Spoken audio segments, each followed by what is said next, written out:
Hello, everyone. I'm not gonna lie to you all.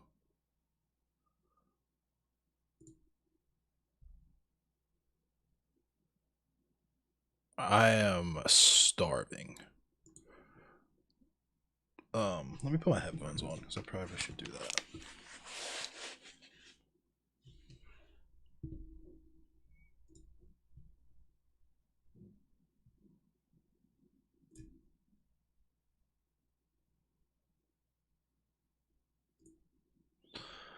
I'm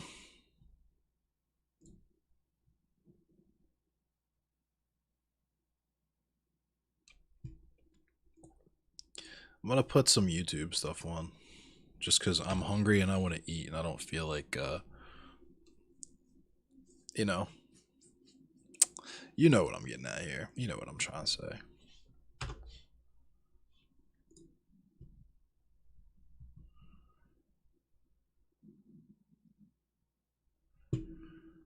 Uh,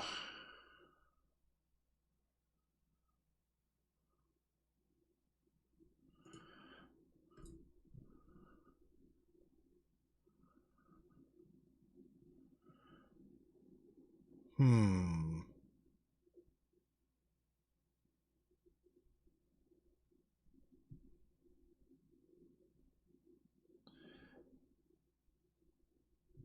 I'm trying to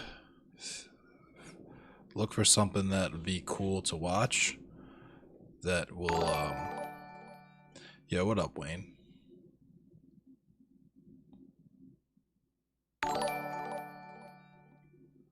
Hold up.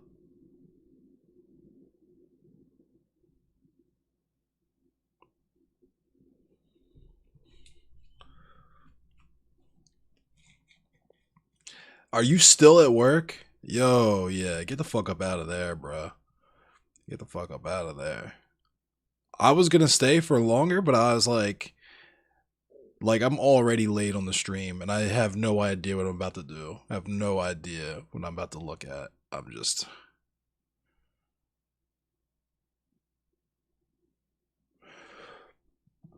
about to eat. I'm trying to put something on that we can look at and geek at while I eat.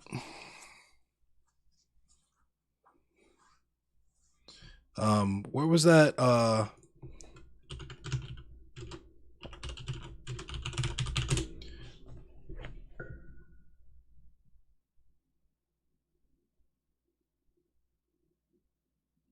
You found out your brother is also a communist? That's lit vibe. Your brother sounds cool.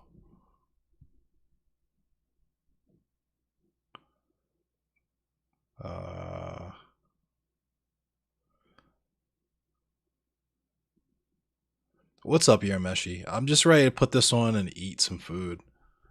I'm trying to look on at something that's that'll be cool to watch.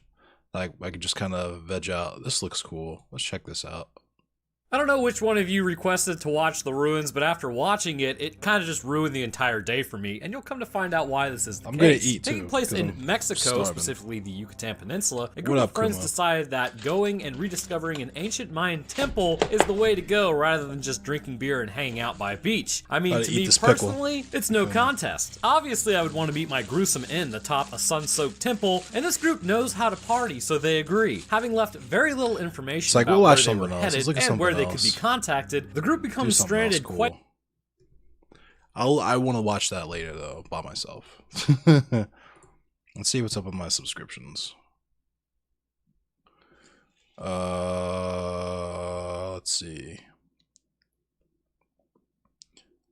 The video isn't on screen. Oh, true that.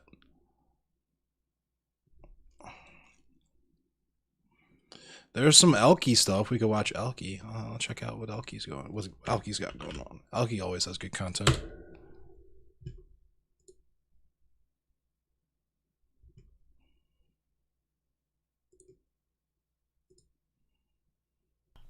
Yeah, watch some Alky and eat. Hello, and welcome to the second video in our series about American general strikes. Today we're talking about a strike that has received renewed interest thanks to the recent victorious Hunts Point produce market strike. That's right, we're talking about the 1934 Minneapolis General Strike. in the next video. So I got a little carried away with this video and it ended up being kinda long, so I split it in two. Pickle. In this video, we're going to talk about how leftists organized the Minneapolis trucking industry and what we can learn from them. In the 1920s, the Red Scare and capitalist opposition to trade unionism had turned Minneapolis from a city with a strong unionist spirit to one that prided itself with being an open shop city. The organization that was most responsible for this change was the Citizens Alliance, a formal group of Minneapolis entrepreneurs and businessmen founded in 1903. Don't be fooled by its name. It really didn't care about the state of citizens. The group's only concern was protecting industry by limiting the influence of unions. They went to great lengths to accomplish this by keeping a close eye on communists and activists, blacklisting organizers, and hiring spies to infiltrate unions. The Citizens Alliance also had two local papers on their side, the Minneapolis Tribune and the Minneapolis Journal. Unsurprising when you realize that the Dayton Company, owned by Citizens Alliance member Definitely, George Evelyn. Dayton, contributed over $1 million annually to the Right on, Minneapolis vibe. Have a good night. Tribune in advertising. Something that is definitely a thing of the past. No. Today, capitalists outright own the press. Anyway, the result was between 1920 and 1934, only 9% of Minneapolis workers were unionized, with the Citizens Alliance successfully winning virtually every major strike prior to 1934. Minneapolis became known as the worst scab town in all the Northwest. So why and how did that change? To answer that, let's talk about the Great Depression. The Depression widened the gap between capital and labor considerably. What up, Big Richie? The severe reduction in farming income resulted in widespread farm foreclosure, forcing many families into cities where conditions weren't much better. In Minneapolis, workers were earning as little as 35% their pre-depression wages. By 1933, there were 68,500 unemployed workers and 120 were on some sort of public assistance. It became clear to individuals like Trotskyist James P. Cannon that the conflict between labor and capital was going to take a radical new turn in the mid-1930s. What set Cannon apart was his opinion about where that turn would take place and by extension where revolutionaries should be. The Communist Party encouraged the creation of revolutionary unions where militant unionists could flock together away from the conservative unions of the AFL. Cannon believed that militant unionists needed to be in those conservative unions, arguing that's where the new conflict between labor and capital would take place. They needed to work within the AFL and engage in the actions that the AFL leaders wouldn't, such as organizing the masses of unskilled workers in the industries. Quick tangent. When I talk about conservative unionism in this video, I'm mainly talking about craft unionism, where workers are organized by trade or craft. Unions that followed this philosophy rejected industrial unionism organizing strategies because they believed unskilled, which there is no such thing, and semi-skilled workers were easily replaceable and therefore considered a waste of time. But more on that later. This brings us to the General Truck Drivers and Helpers Union Local 574, affiliated with the International Brotherhood of Teamsters, Chauffeurs, Stablemen, and Helpers of the American Federation of Labor. That's a mouthful, so I'm just going to call it the General Drivers, or Local 574 for short. It's estimated to have had less than 100 members to just under 200 members at the beginning of 1933. No wonder when their most radical recruiting event was a picnic. To be fair, it wasn't completely their fault. The Citizens Alliance spent $25,000 in 1916 to crush a Teamsters strike, and one Teamster claimed that prior to 1934, the Teamsters did not win a single strike in Minneapolis. Local 574 did not want to provoke more than the one coal yard they represented, believing that an organizing drive would certainly fail and lead to the local's demise. And speaking of the coal yards, if I was lucky, I'd get a loadout that was 2 tons, and for that I'd make $1, and $1 was more than a lot of guys made working all day.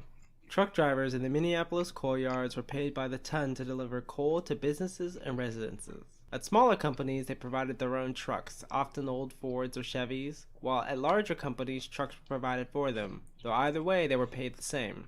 So if you hauled 2 tons of coal and it was $1 a ton, you'd make $2. But you was paying for the gas and oil in your truck. Drivers hired a helper who would shovel the coal onto the truck. Since most houses weren't right on the street, helpers would have to carry coal from the truck to the house. Shoveling and carrying coal was a physically demanding job that could only be performed with a good back. Some could carry 100 pounds at a time, while the older guys could often only carry 75 pounds at a time. The Teamsters were fine with representing both drivers and helpers, but were not keen on organizing inside workers, like the warehouse and yard workers inside the workplace, who made 20 to 30 cents an hour Damn, we got box boned. cars and loading trucks. Workers in this industry were primarily needed when the weather was cold, since that's when folks buy coal. Though, because of the Depression, people only bought coal when they without a doubt needed it. This meant a lot of unpaid idle time, as workers only got paid for the time they worked. As Chris Moe put it, you went in there and sat in the doghouse all day, and maybe you got a ton to haul, and maybe you didn't. Sit there the whole week and maybe get a ton or two. In 1933, Trotskyists Ray, Mick, and Grant Dunn and Carl Skoglund began organizing coal yard truck drivers in Minneapolis. Ray Dunn was an active member of the Communist League of America opposition and had been an organizer in the IWW.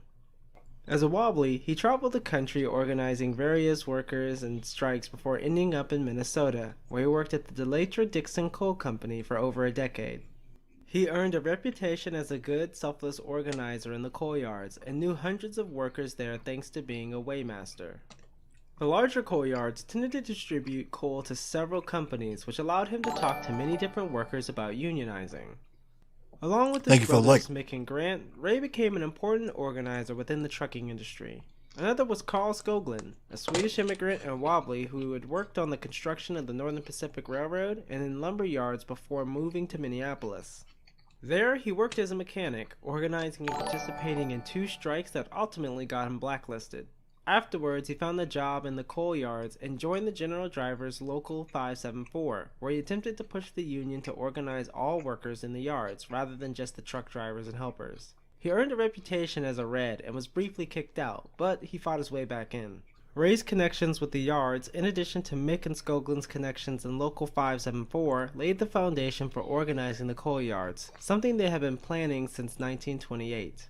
They created an organizing committee which arranged workers' gatherings, anticipating that they would be able to organize the truckers at some later date. All the leadership of the General Drivers Union was opposed to the group, with the exception of Bill Brown, who became close friends with McDunn and had grown tired of the union's conservative tactics.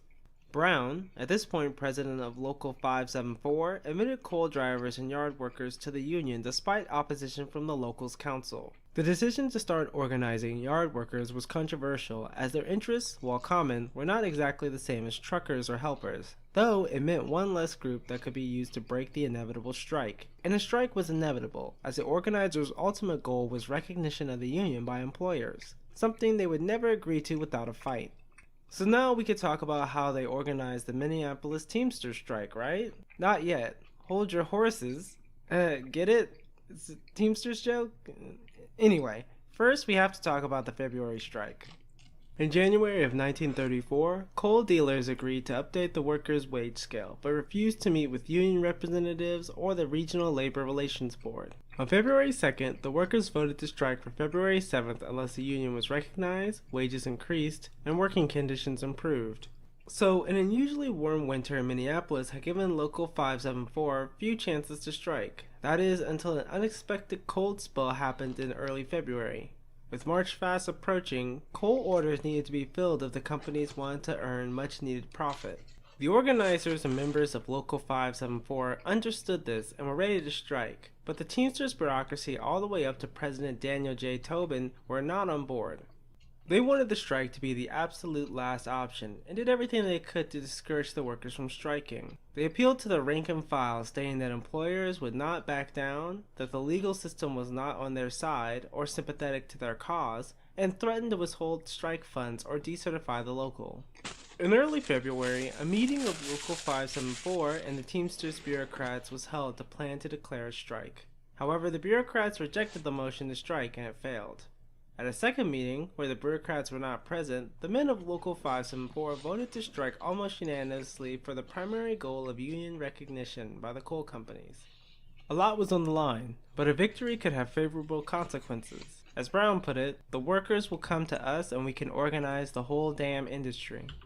On February 7th, workers on 62 coal yards walked off the job. This strike was incredibly well organized considering that so many workplaces were involved. There were large pickets at the largest depots, while smaller ones only needed bare-bones crews, led by picket leaders who were able to respond quickly to new developments. Best of all, there were roving pickets, strikers on cars This and channel's trucks called known as the Alki. Flying I'll Squadron, show it in a second. patrolling It's coal delivery routes to ALKI. intercept scabs.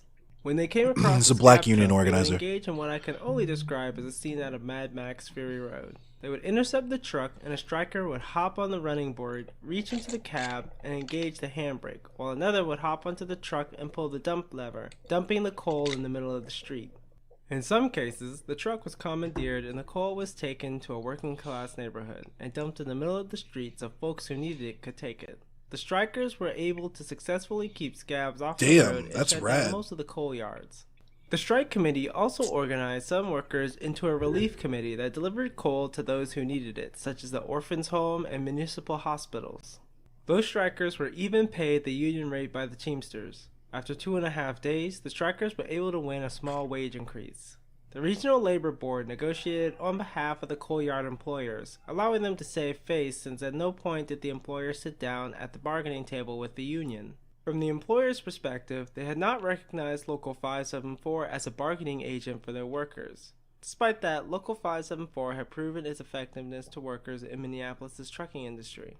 In the weeks following the February strike, Local 574's organizing teams signed up hundreds of workers representing industries from ice, coal, sand and gravel to market wholesale grocery, package delivery, department stores, and furniture outlets. Ray Dunn organized rank-and-file committees of coal yard drivers and helpers, gas and oil workers, market and food store workers, warehousemen, shipping room employees, packers, Definitely, checkers Kuma. and weighers, and dispatchers.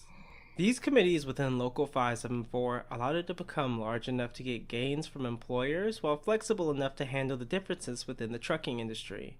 It was these committees that identified grievances and drew up demands from the bottom up. The union even received support from Minnesota Governor and Farmer Labor Party member Floyd B. Olson, who in general supported working class people and several radical policies that would improve their material conditions.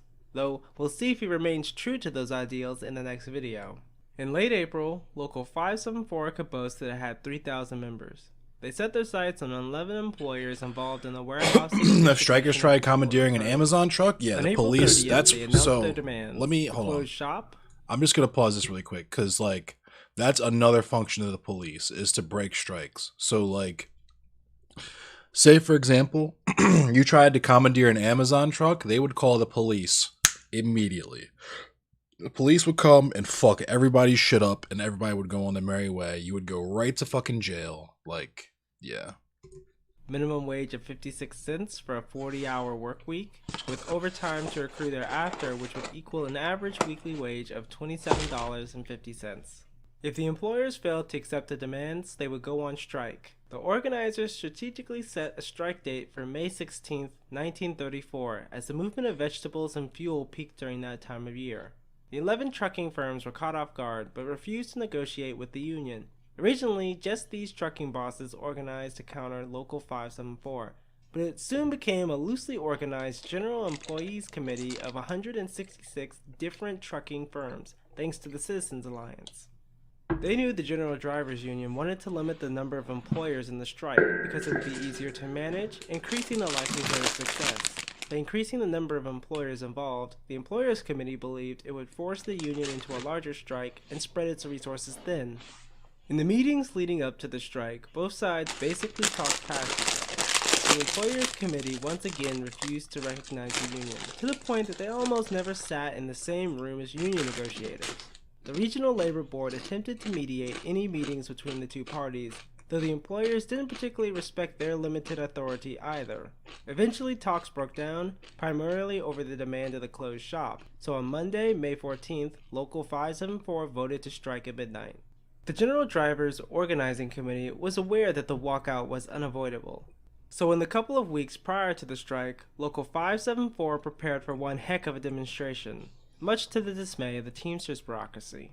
Teamsters President Tobin was disturbed by the communist politics of Local 574's organizers and his decision to admit inside workers into the union. From his perspective, drivers and helpers could join the Local 574, but dock loaders, warehousemen, clerks, dispatchers, checkers, traffic managers, and other workers could not. And it's here that I want to briefly talk about the problem with that strategy and craft unionism in general. Let's go through the different jobs of the trucking industry during the 1930s. There are drivers, helpers who rode with the drivers, dock workers who loaded the truck, warehousemen who brought the wares to the dock, checkers who checked that dock workers correctly loaded the trucks for a delivery route and filled orders correctly, clerks who processed orders, and traffic managers who ensured that warehouses had the right amount of goods. Now, how would you divide up these workers based on craft? Should they all be in separate unions, even if sometimes their jobs overlapped? In the event that one craft walks out, will the others follow? Or would they continue working because it's not their fight? It's hard to build solidarity and carry out successful strikes when workers are isolated. Organizers like Dunn and Skoglund understood that large-scale strikes could shut down whole industries, and therefore were more effective, which is why they organized Local 574 on an industrial basis. Meanwhile, Tobin did everything he could to prevent Local 574 from organizing workers or the strike. Notably, he put pressure on AFL's Central Labor Union to expel the Teamsters Local. 574's delegate voluntarily left the CLU, though not before getting sympathetic delegates from the council on record in support of the strike demands. By this point, the General Drivers Union's organizing committee had surpassed Teamsters' bureaucracy, which becomes clear when you look at how well the local organized in preparation of the May strike. One of the first support groups created was the Women's Auxiliary, organized primarily by Clara Dunn and Marvel Shaw, the wives of Grant Dunn and Farrell Dobbs. The organizers originally planned for the women to temporarily become members of Local 574. However, many rank-and-file members were opposed to or unsure of women joining the union, and found the idea of an auxiliary more attractive. They did not want their wives, mothers, or sisters participating in union activities which historian Brian D. Palmer described as a night out with the boys. The men came around when organizers pointed out the ways in which the women's auxiliary could help the union. They could cook meals for picketers, care for those injured, and visit local families to get support for the strike. It's important to note that the ideas for women's roles during the strike were traditional gendered roles, a topic I want to explore in the future. The main point I want to get across here is that women created the Women's Auxiliary to support the strike, and we're going to see how they did that in the next video. Ray Dunn and C.R. Headland met with unemployment leagues to organize an unemployed section of the union. The union wanted to show that relief for the thousands of jobless in Minneapolis was one of its goals, while adding to their ranks thousands of picketers who would otherwise be scabs. To create the next generation of organizers, older, experienced Trotskyists trained younger, up-and-coming militant unionists to develop their speaking skills. The younger militants then went out to local unions and convinced members always to a boys' club, 574 unfortunately. with charismatic speeches. These were people like Farrell Dobbs. Farrell? He was recruited into 574 and the Communist League of America, later becoming an organizer. The most ambitious project was the strike headquarters established at 1900 Chicago Avenue, where union carpenters and plumbers added stoves, sinks, and counters to create a commissary. The organizers also created an auditorium with a loudspeaker system that could broadcast to thousands of people around the block, organized a small hospital staffed by nurses and uni interns, created offices, installed telephones, and got a shortwave radio to monitor police activities. They even created an internal roadway where cars and trucks used for mobile pickets could be pushed in, because, carbon monoxide is a thing, and receive fuel and tire service from mechanics. In the upper level, bunks were made so that strikers from the picket line could sleep between shifts. All this was possible thanks to the money donated from the governor, people, and businesses around the state, and of course, good old-fashioned union dues. In the days leading up to the 16th, strike captains were named and provided with instructions to telephone in every 10 minutes with updates. With all this in place, Local 574 was ready to meet the 166 trucking employers head-on. So this video looked at the events in Minneapolis prior to the Teamsters strike.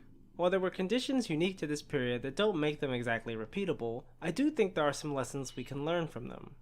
With events like the Hunts Point strike and the union push at the Amazon plant in Bessemer, Alabama making headlines, we are seeing a renewed interest in unions and organized labor. Workers interested in organized labor are looking to the bureaucratic business unions of the AFL-CIO, which in many ways mirror the Black Raider, good to see you. unions of the 1930s. Been a while. We need leftists to join these unions to influence working class people and introduce them to direct action and better organizational structures for unions.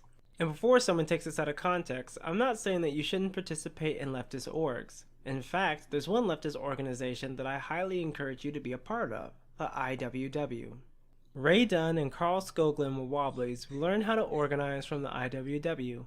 You can do Nah, that it's no too. problem, Black Raider. The IWW offers its members Organizer Training 101, where you'll learn how to develop a strategy for organizing so that you can do direct action in the workplace.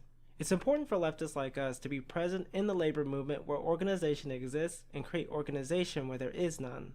When it comes to organizing an industry-wide strike, there's something we can learn here too. The organizers strategically chose to strike against employers when industries were most active, pressuring them to concede or Nice, risk Black losing Raider. out on much-needed profits. Timing is important. We also saw how organizers created mutual aid networks. They chose strike leaders and gave them instructions on how to lead, created the Women's Auxiliary, and organized unemployed workers to expand their ranks. They even created a headquarters where workers could rest and receive food. Without networks like these and so much more, a general strike is simply impossible today. Something that will become much more clear in the next video. Finally, we saw how the General Drivers Union carried out the February strike. Nice Filipino They used grandpa. strategic picketing, including the use of roving pickets to shut down the coal industry, with the exception of coal going to orphans, hospitals, and working class. This video is about part of the Any Minneapolis modern strike general here in strike will America. need It's to like be able to American shut down history, industries American while labor still history. supporting the groups who need it. And we'll see just how well Local 574 could do this in part 2. Thanks for watching. The next part talking about the 1934 Teamster strike will be out soon. A like, subscription, and share is much appreciated. I'll see y'all in part 2. So that's cool. Alki always has excellent content. Always. I have some pretty cool. I'm gonna get rid of that. I have some pretty cool. Here's what we'll do. I got some headlines that you can decide which ones you want me to read. I'll just go through them. Rudy Giuliani taps Alan Dershowitz for legal advice following federal raid. So that's funny. All these bumbling idiots are asking each other for bad legal advice.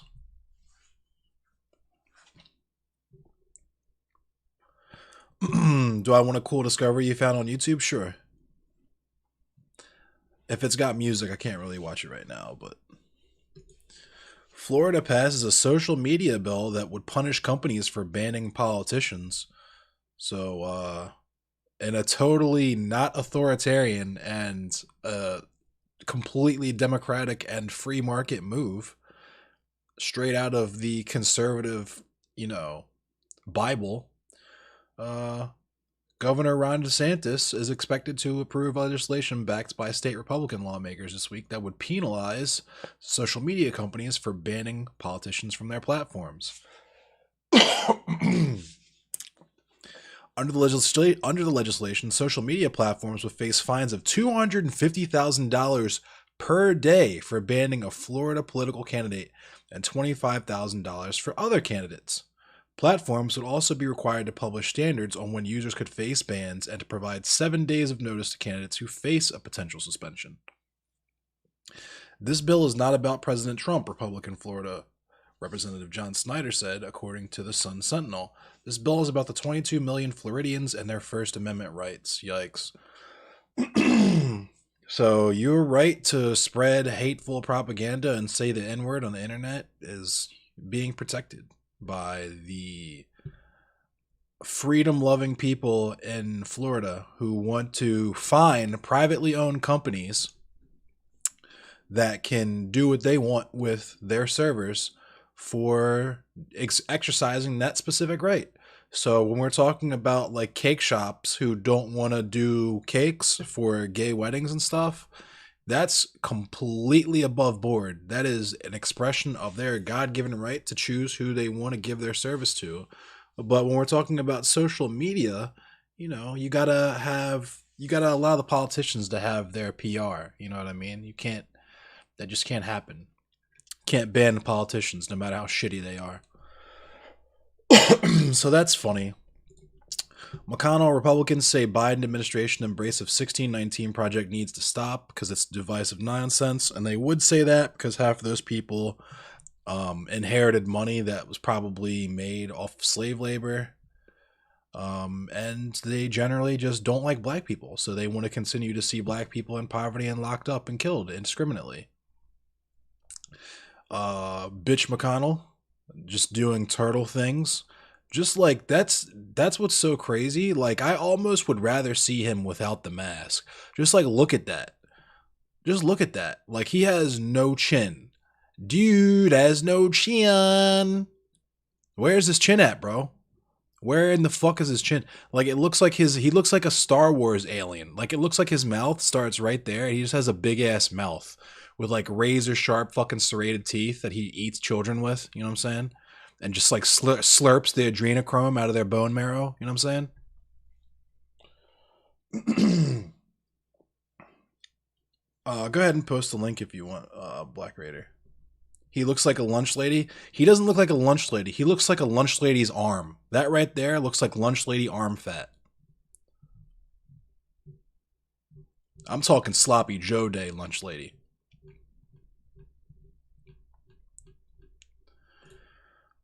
So here we have a Kenyan anti-vaccine doctor who fucking died from COVID-19. Nice. Very fucking, withdraw the, yeah, I'm sure the world will not miss him very much. And here we have a little good news. Pentagon stops all border wall construction projects paid for with military funds.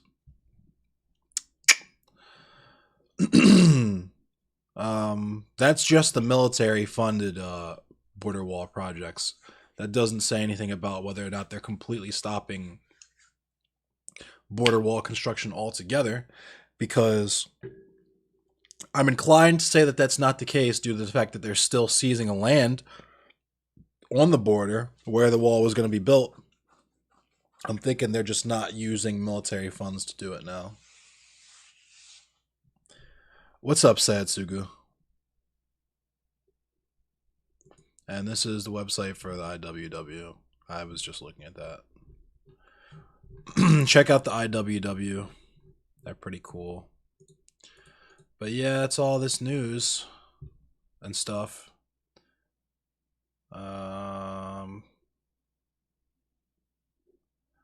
Well, yeah, that's that. I think I'm gonna play some Hunt now, and we can talk and meme. Didn't Biden just say he was gonna finish part of it? He might have. Let me check that out.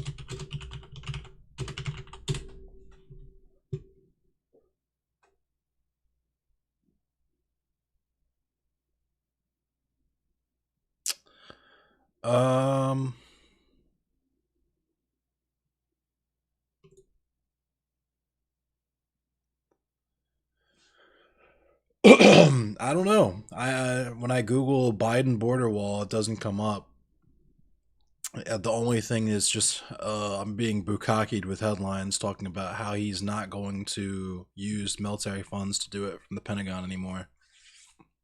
I wouldn't be surprised if he was going to finish at least part of it. Like I said, he's still seizing land on the border that was intended to have the wall built upon it. But you never know. It might be one of those things where what was this other issue that I think it was immigration. Like the cap on immigration, where he wants to just sneakily continue to do the same shit that Trump did, but people fucking call him out on it incessantly. So he has to flip. You know what I mean? It might be another one of those cases.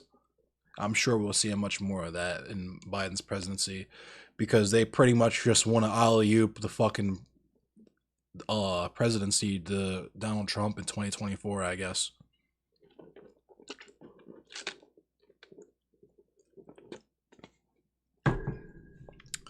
I'll look at it really quick, Black Raider. I don't know if I'll play it on stream, but I'll definitely look at it.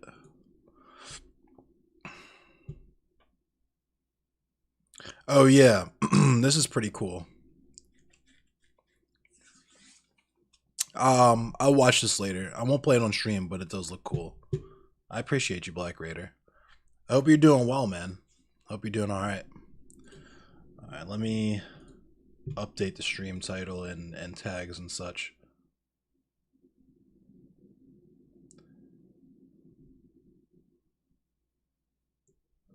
Thank you, Filipino Grandpa. I'll put that up.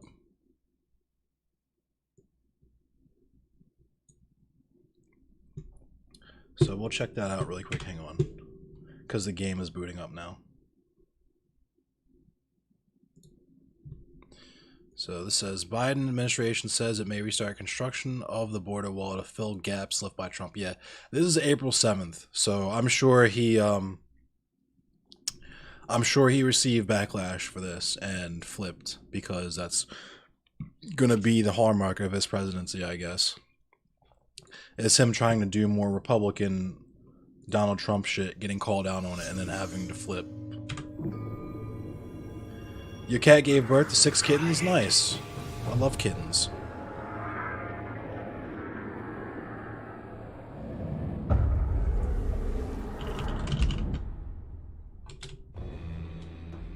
Yo, what's up, Balenciaga? It's been a while since I've seen you in here, too. Happy Friday, my dude. Hope you're doing well.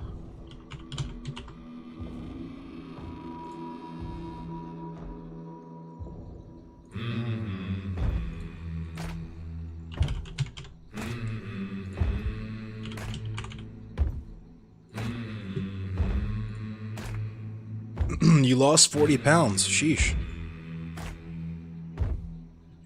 Yeah, shit's been a little crazy lately. Just a little bit. Yeah, all the OGs are coming. We're just missing Kittle. We get Kittle in here, then it'll be all the OGs.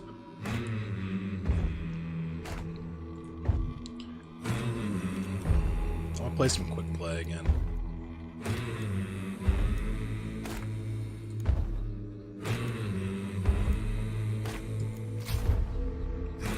Yes, Black Raider, you are indeed an OG on the stream. You are absolutely an OG. Gang, gang. I don't know what gang sign that was. I just did something weird with my hands and shook them.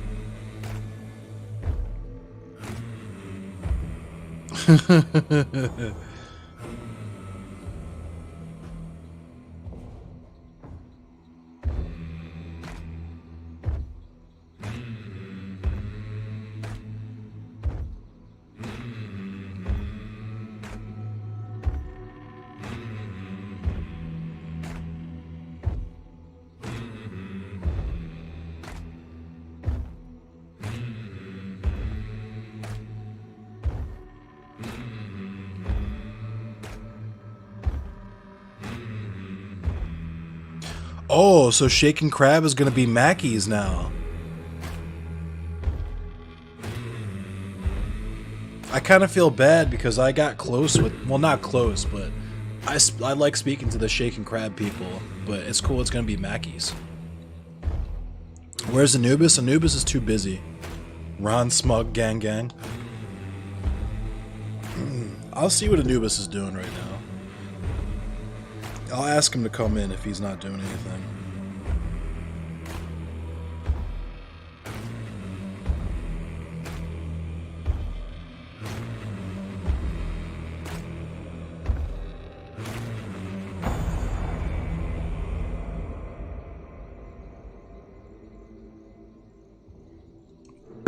I just messaged him to see what he was up to. I finally checked my messages. Yeah, it's just because I just got in and I had to eat and stuff. Like, I literally walked in the door at like 10 after 10 and turned the stream on. And just like, I was like, I'm just going to turn the stream on and eat. Like, I was going to eat and then stream and try to get the news and everything together. But it definitely would have been like now by the time I got everything. Spaceman Spiff? Spaceman ain't in here. Tell him we're going to kill Mo. Oh, nah. We got to protect Mo at all costs.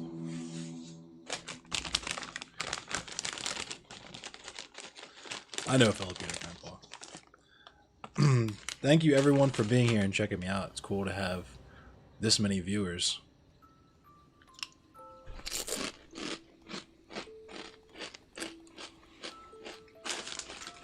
Now I'm gonna crunch in your ear, sorry.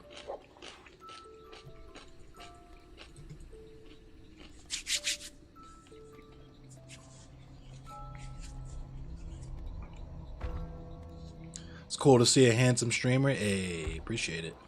Handsome chat.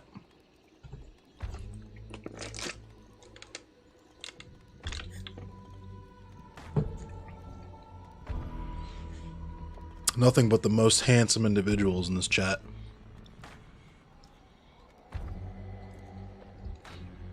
ASMR with Endless. Crunch ASMR. ASMR Slayer.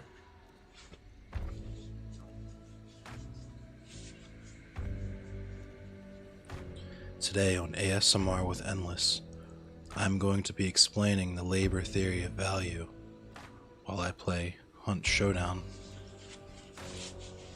It's cool to see a hot streamer eating chips ASMR. Yeah, facts. Appreciate it.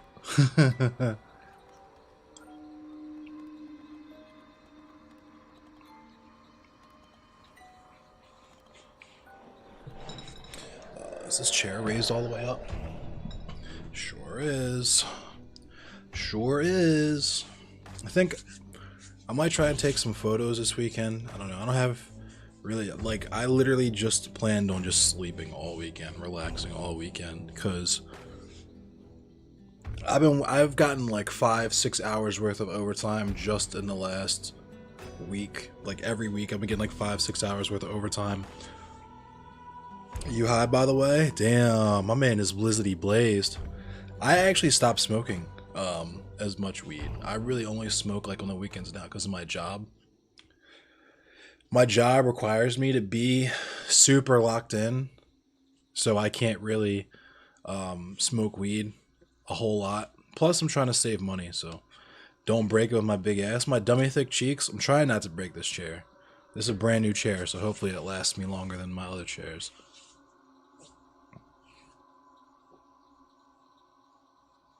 The loud pack throws you off sometimes? Oh, yeah. My tolerance is El Zilcho now. A nightcap? Oh, of course. That's the best time to smoke when you're getting ready to go to bed. You just, you know, that good night ball pack. What up, my pot? Hey, Sock is up in here. I was just about to ask where Sock was at because we were talking about the OGs in chat. What's good, Sock? What you doing, boy? The ASMR category on Twitch is so sexual, dog. Twitch has a problem. Girls slobbering on mics. Oh yeah, that'll get my heart pumping. You watching a show with Rex? Betty. What y'all watching?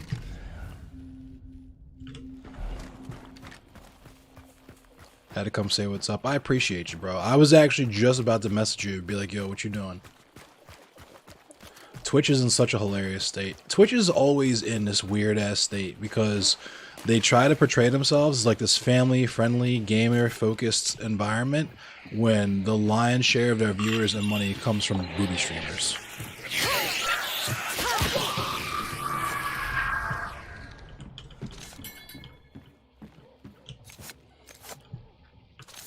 Oh, they've been ignoring you? That sucks.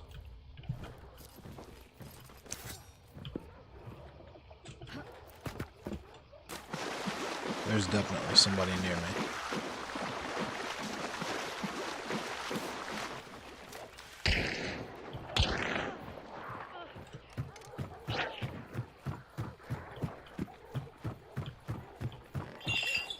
I hear him on the other side of this wall.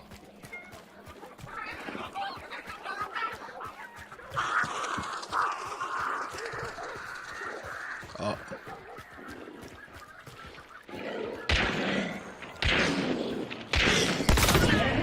Peekaboo.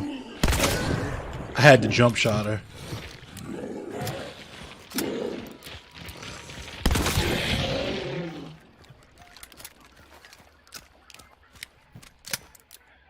Yeah, cheeks.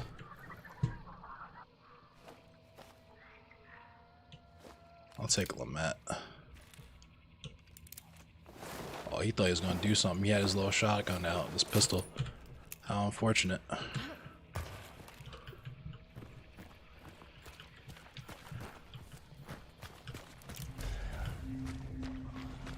Didn't even get the clue either. Yikes. That sucks to be them.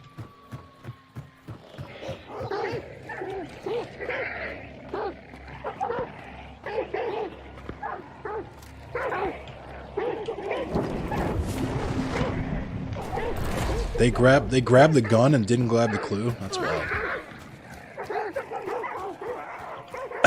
Cameras focus on Camel Toe and Kulo.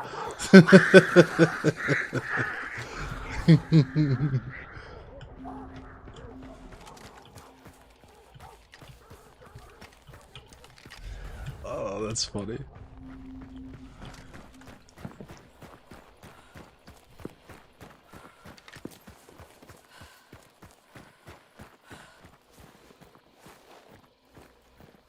Let me heal up before I get into another fight.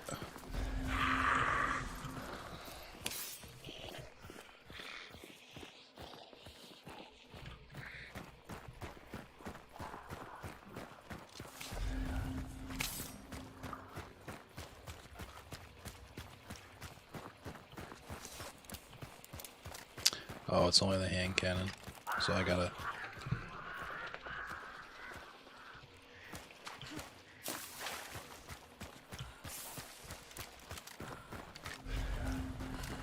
Where you at? Oh, there you are. I see you.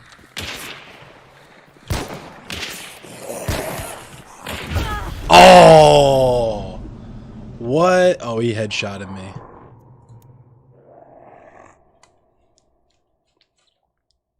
How did I not headshot him, but he headshotted me? That's wild.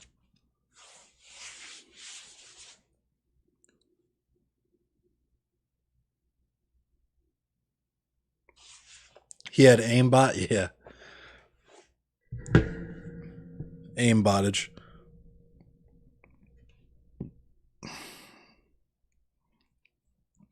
Damn, my TikTok is getting pretty poppin'.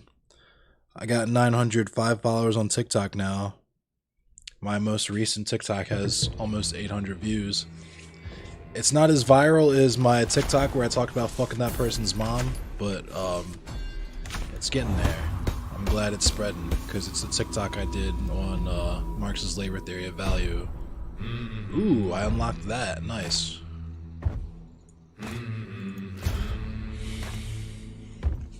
Thank you, Balenciaga. I'm trying to do this whole social media thing. I'm very bad at it because historically all I've used TikTok or all I've used social media for is to be as annoying as humanly possible.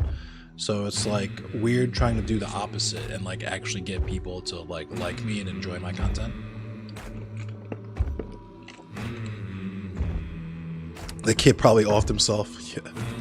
And TikTok, I like underestimated how many people use TikTok and like, I mean, obviously, I had no idea that a TikTok I posted of like a year-old Mortal Kombat clip of me telling this kid I fucked his mom would get like 30,000 views and make it to the front page and get taken down because it has gore in it because it's Mortal Kombat.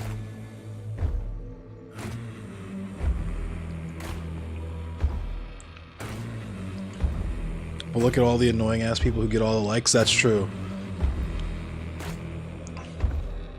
Yeah, Balenciaga Barfbag, I feel that.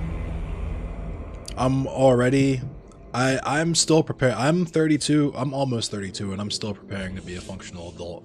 I'm not yet a functional adult. I am an adult, just not a functional one yet. Oh, that vid's how you found my Twitch? Thank you, Urameshi.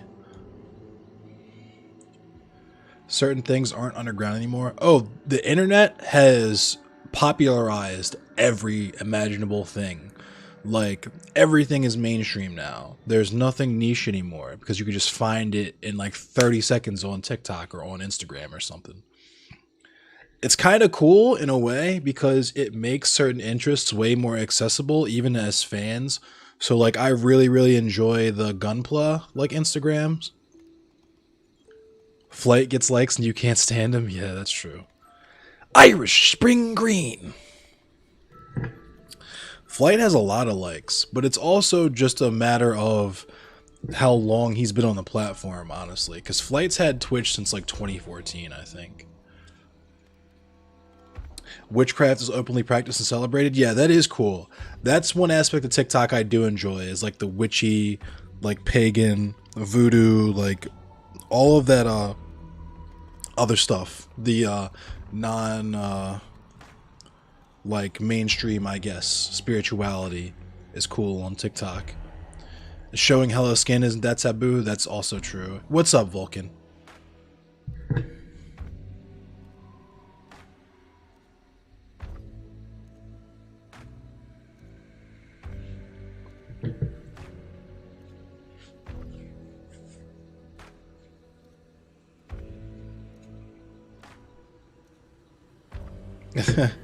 I'm doing okay, Vulcan. How you doing? Yo, what's up, Rat Daddy? Damn, stream chat's popping tonight. This might be the most people I've had in stream chat.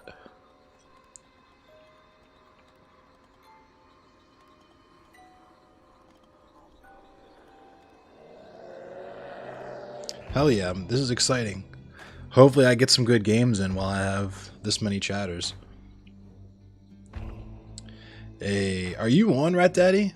Oh, you're drinking, Vulcan? Nice. I'm actually, what's today? I will be 2 years and 6 months with no alcohol.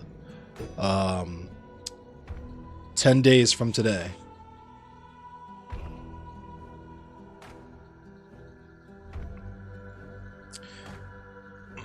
Yeah, after I play as Quick Play, I'll jump in with you, Rat Daddy. And to crypto, so the thing about crypto is, as long as you, thank you, Numbers Guy, thank you, everyone. As long as you know the use case for the altcoin or whatever you're trying to invest in, like for me, I invested in XLM, I invested in Stellar Lumens because the use case is for, like, for example, IBM's International Payment Remittance. So I've been pretty much all in on them since like 2018, 2019. And recently Akon announced like Acoin, which is going to be the coin for his like city in Africa that's going to be based on the Stellar blockchain, and it's actually going to be sustainable. It's going to be environmentally friendly, unlike a lot of the cryptocurrency stuff. So that's what made me attracted to it. That's on your birthday? Nice. Yeah, congrats to Filipino Grandpa too, because this whole not drinking alcohol thing is a journey that we took together. So.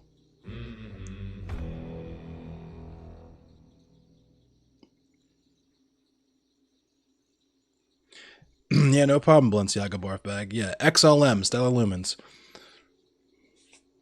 Good to invest in that. Don't fuck around with none of this Dogecoin, fucking pump and dump scheme, fucking meme coin bullshit.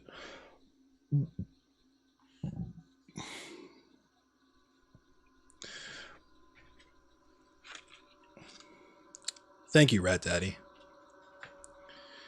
I also low key, like it's been kind of attrition because like I said, like with my new job I have to be super locked in, so I can't really smoke weed a whole lot during the week. And I've just honestly been too lazy. Like that's how much of a stoner I am. I'm too lazy to even buy and smoke weed.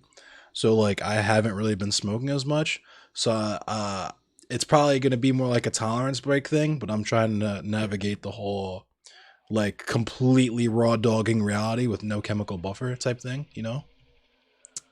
It's been interesting. I have really fucking vivid dreams that I don't know how I feel about. I kind of don't really want them a lot of the time, but